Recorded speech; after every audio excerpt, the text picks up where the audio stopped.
وجميع القراء والحفاظ والمفسرين. الفاتحة. أعوذ بالله من الشيطان الرجيم. بسم الله الرحمن الرحيم. الحمد لله رب العالمين الرحمن الرحيم مالك يوم الدين إياك نعبد وإياك نستعين اهدنا الصراط المستقيم صراط الذين أنعمت عليهم غير المغضوب عليهم ولا الضالين.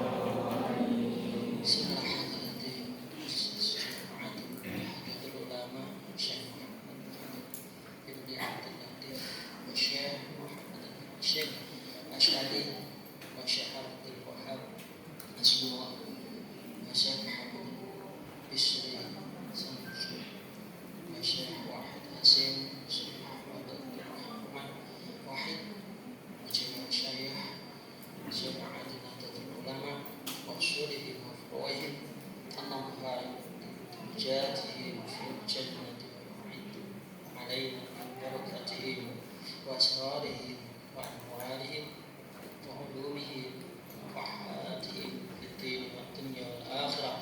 Al-Fatiha.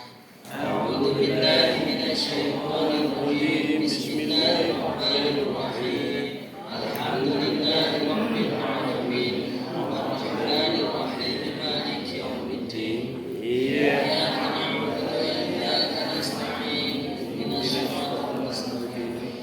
Shiratal ladzina an'amta 'alaihim ghairil maghdubi 'alaihim waladdallin. Bismillah hadrati abaina wa ummahatina wa ajdaadina wa jaddatina wa jami'i ahli minal muslimin wal muslimat wal mu'minina wal mu'minat syuhada khurriyatin Allah yaghfir lahum wa yarhamhum wa 'ala nawain wa 'ala nawa'is salih wa 'ala niyatin salih wa Allah hasil qasim wa yaqih ijan bijah sallallahu Al-Fatiha. A'udzu billahi minasy syaithanir rajim. Bismillahirrahmanirrahim. Alhamdulillahi rabbil alamin. Ar-Rahmanir Rahim. Maliki yaumiddin. Iyyaka na'budu wa iyyaka nasta'in. Ihdinas siratal mustaqim. Shiratal ladzina an'amta 'alaihim ghairil maghdubi 'alaihim waladdallin. Kalamun qadimun la yumallu sama bimati. Jika itu Imam Abu Amr, yaitu yang sebenarnya ada dua riwayat, ada riwayat Ad-Duri, ada riwayat As-Susi, tapi yang dipakai umat Islam sekarang ini hanya Ad-Duri saja. Jadi praktis ada 4 macam, ada Ad-Duri, ada Warash, ada Qalun, ada Hafs saat ini. Ini terkenalnya qiraat 7 itu bukan hanya karena Abu Bakar itu orang alim, ya, tapi ulama-ulama berikutnya yang mendukung. Karena qiraat 7 itu kemudian diringkas dalam buku yang berbentuk bait syair. Ya, orang dulu itu bait syair dijadikan idola untuk menjadi menghafal ilmu itu, ya. Adanya namanya Syatibi. Syatibi itu adalah seorang yang merumuskan atau mengumpulkan bacaan-bacaan 7 imam yang digagas oleh Abu Bakar Ibn Mujahid tadi. Dikumpulkan dalam bentuk syair. Beliau itu saking ikhlasnya, setiap mendapat berhasil membentuk satu bait syair itu tawaf 7 keliling. Selesai ngarang lagi, dapat satu bait lagi, tawaf lagi.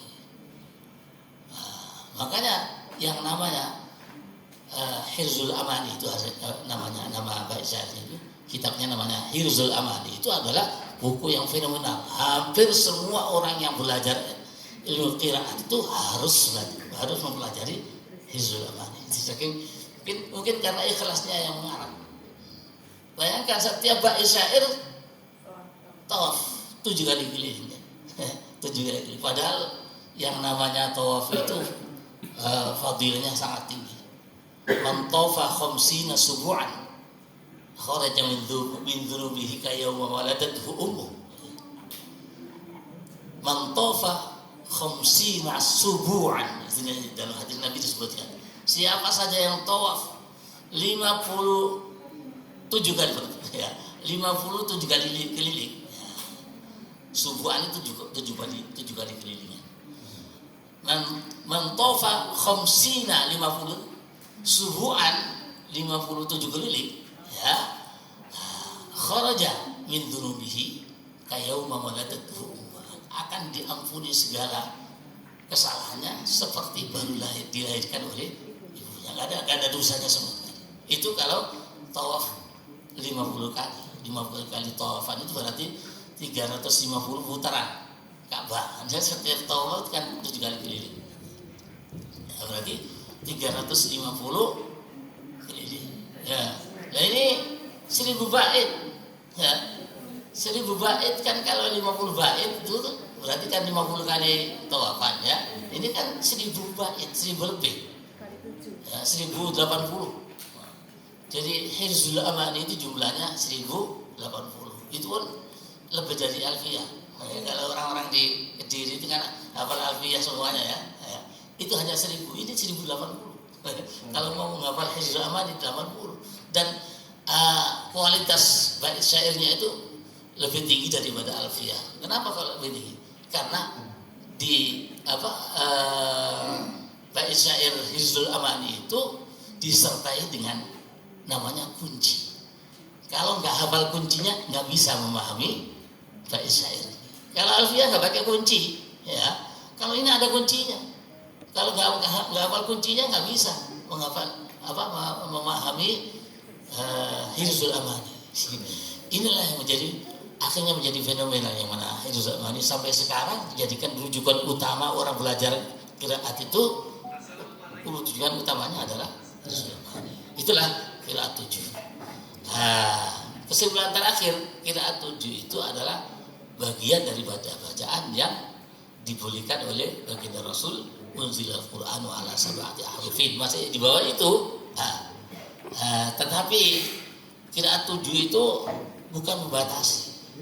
Masih ada bacaan yang lain yang dianggap sahihah seperti qiraat asyrah. Itu bacaan yang boleh dipakai.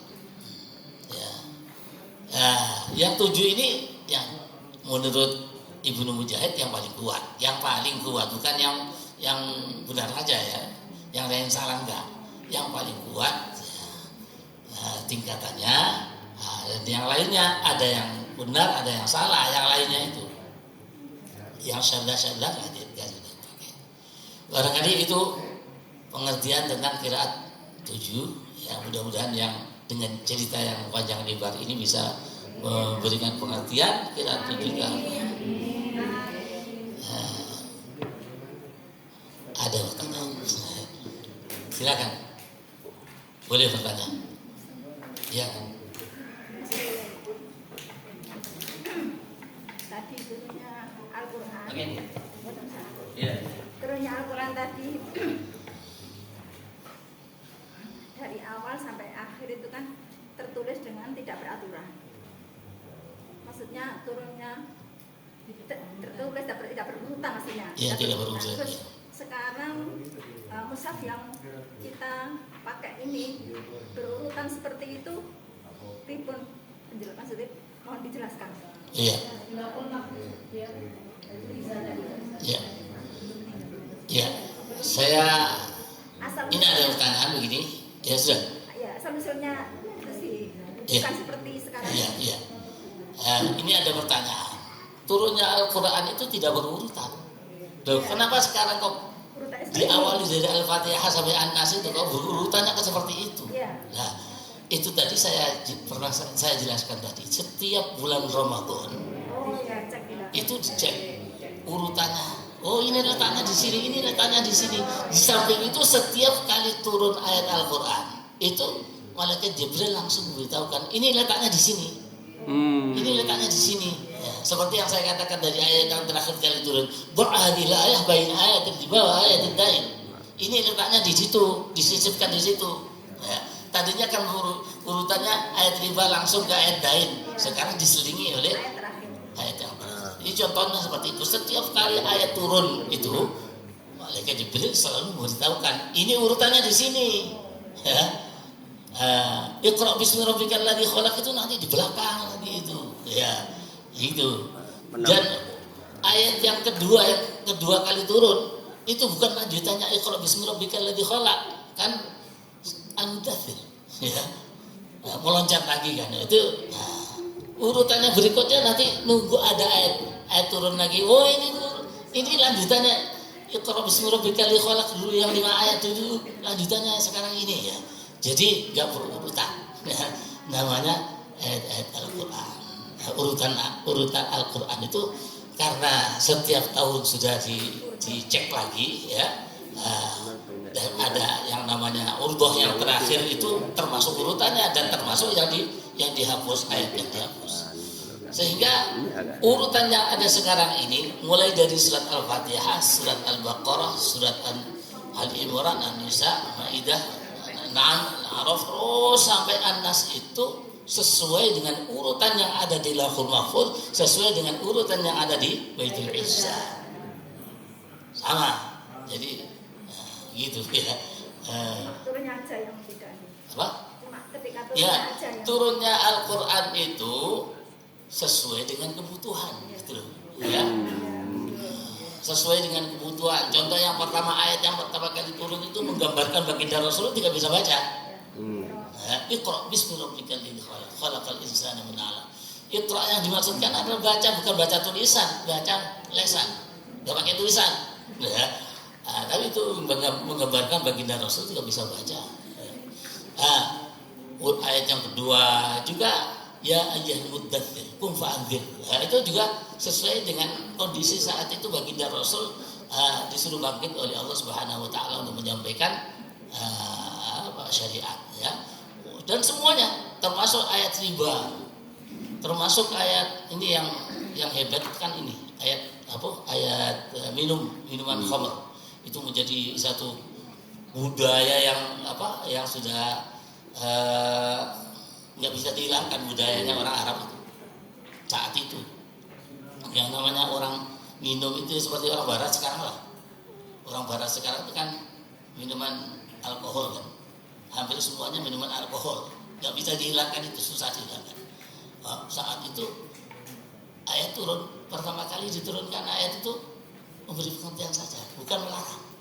Ya, yas'alunaka 'anil khamri wal maisir qul fihima ithmun kabirun wa manafi'u linnas. Mereka tanya tentang khamr itu apa sih? Ya, khamr itu membahayakan, sering bertengkar, sering ini, kok dibiarkan saja, kenapa? Syariat turun.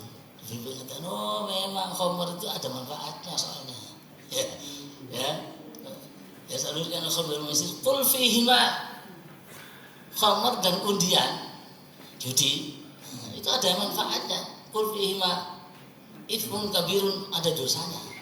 Wa manafi', tapi ada manfaatnya. Ada manfaatnya juga orang-orang minuman keras itu. Judi itu tidak ada manfaatnya, bisa kaya, bisa kaya mendadak kan itu ya. Tapi wa ithmuha akbaru min naf'ihima. Tapi itu diberikan pengertian pertama kali. Dosanya itu lebih besar daripada manfaatnya, gitu toh, tapi nggak dilarang, ya. Begitu terus nggak dilarang, baru kemudian turun ayat yang kedua, ya. Wala taqrabus sholata wa antum sukara. Saat itu para sahabat sudah biasa minum-minuman, tahu-tahu sedang mabuk ngimami. Qul ya ayyuhal kafirun la a'budu ma ta'budun wa la a'budu ma ta'budun. Ya gitu ngubung terus itu kan. Itu ceritanya begitu. Maka turun ayat, jangan kau dekati sholat sementara kamu masih mabuk. Wah, ayat yang kedua turun itu belum melarang. Gak apa-apa kamu minum, asalkan jangan mendekati sholat. Akhirnya pada waktu itu para sahabat kan minum khamrnya itu nanti setelah sholat isya. Setelah isya baru minum. Kan panjang subuh nanti sudah nggak mabuk gitu ya. Itu. Iya kali. Ya, baru ayat yang terakhir sudah lama. Nah, mereka sudah diberikan pemahaman tentang khamr itu bahayanya begini. Kalau sholat bisa begitu. Terus akhirnya ada innamal khamru wal maisir wal ansab wal azlam rijsun min amali syaitan fajtanibuhu. Ada larangan sekarang. Itu penggaweannya setan itu. Ya. Penggaweannya setan. Jauhi sekarang, fajtanibu. Enggak boleh kamu sekarang minum. Nah, minum khamr. Ya. Itulah Al-Qur'an sesuai dengan kondisi saat itu. Tertulis ya, untuk memberitahukan dulu rasanya begini. Sehingga tahu Al-Qur'an itu hebat. Ya, penerapan hukumnya enggak langsung. Dan masih banyak lagi, ada lagi ayat-ayat yang sudah tidak terpakai, ya, seperti asy-syaikh wa syaikhatu idza zanaya. Ya tahu hikmah kenapa kok dihapus, tapi ketentuannya masih ada. Orang-orang yang sudah pernah kawin kok masih berzina, itu hukumannya adalah dirajam. Itu ada ayatnya, tapi dihapus. Kenapa kok dihapus? Itu banyak para ulama memberikan satu hikmah. Hikmahnya supaya tidak terkesan Al-Quran itu jahat, ya, kejam gitu loh. Tapi tetap hukumnya itu, dan itu efektif. Karena apa? Nyatanya nggak banyak orang yang melanggar seperti itu. Itulah hikmah daripada tidak berurutan Al-Quran. Kalau diurutan langsung Al-Fatihah dulu, repot menerapkan hukum juga, repot banyak, gitu ya. Gitu. Ada lagi? Sabun. Suwe, macam apa? Iya, mohon maaf ya. Tapi ini cerita penting sebetulnya. Mudah-mudahan apa yang kita lakukan ini oleh Allah Subhanahu wa taala dinilai sebagai ibadah kita kepada Allah. Amin. Nawaina ma'alana wa sallallahu alaihi wa sallam Mustafa Sayyidina wa Habibina wa Syafi'ina wa Qurrati a'yunina Maulana Muhammadin sallallahu alaihi wasallam. Al-Fatihah. A'udzu billahi minasy syaithanir rajim. Bismillahirrahmanirrahim. Alhamdulillahi rabbil alamin. Ar-Rahmanir Rahim. Maliki yaumiddin. Iyyaka na'budu wa iyyaka nasta'in. اهدنا الصراط المستقيم صراط الذين أنعمت عليهم غير المغضوب عليهم ولا الضالين ربي اغفر لي ولوالدي آمين بسم الله الرحمن الرحيم الحمد لله رب العالمين اللهم صل وسلم وبارك على سيدنا محمد وعلى آل سيدنا محمد اللهم تقبل منا إنك أنت السميع العليم وتب علينا إنك أنت التواب الرحيم اللهم اقسم لنا من خشيتك ما تحول به بيننا وبين معصيتك ومن طاعتك ما تبلغنا به جنتك ومن اليقين ما تهون به علينا مصائب الدنيا ومتعنا اللهم بأسماعنا وأبصارنا وقوتنا أبدا ما أحييتنا واجعله الوارث منا واجعل ثأرنا على من ظلمنا وانصرنا على من عادانا ولا تجعل مصيبتنا في ديننا ولا تجعل الدنيا أكبر همنا ولا مبلغ علمنا ولا إلى النار مصيرنا واجعل الجنة هي دارنا ولا تسلط علينا بذنوبنا من لا يخافك ولا يرحمنا وكف أيدي الظالمين عنا ربنا آتنا في الدنيا حسنة وفي الآخرة حسنة وقنا عذاب النار وصلى الله على سيدنا محمد النبي الأمي وعلى آله وصحبه وسلم الحمد لله رب العالمين. الفاتحة.